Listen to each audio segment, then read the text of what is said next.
দুষ্ট বউ সারাদিন স্বামী বন্ধু রাস্তাঘাটে পরিশ্রম করলো, সারাদিন পরিশ্রম করে রাত্র যখন হলো স্বামী স্ত্রী বন্ধু একই বিছানায় চলে গেল। কোথায়? একই বিছানায় চলে গেল।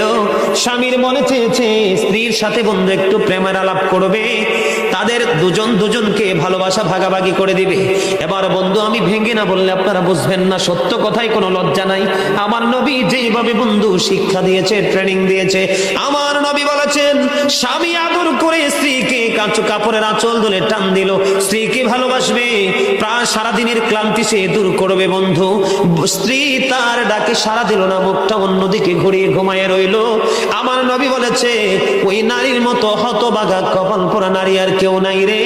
যখন সে মুখটা অন্যদিকে ঘুরিয়ে দিল, স্বামীর মনে বড় ব্যথা লেগেছে। বন্ধু মানুষের চামড়া বুড়ো হলে তাকে বুড়ো বলে না, মন যদি বুড়ো হয়ে যায় সে হলো বুড়ো।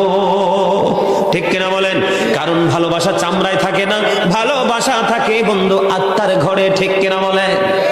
এবার বন্ধু আল্লাহর হাবিব বলেছেন স্ত্রী স্বামীর ডাকে সাড়া দিল না। স্বামী কত ভালোবেসে সারাদিন পরিশ্রমী হৃদয়নি স্ত্রীর সাথে বন্ধু চরকার ডাকলো কাছে, আমার নবী বলেছেন সে স্বামীর ডাকে সাড়া দিল না, অন্যদিকে মুখ ঘুরিয়ে রাত্রটা পার করে দিল। আল্লাহর হাবিব বলেছেন সারা রাত পর্যন্ত ওই লানতের ফেরেশতারা ওই মহিলাকে লানত দিয়েছে, অভিশাপ দিয়েছে। জোরে জোরে বলেন না নাউজুবিল্লাহ।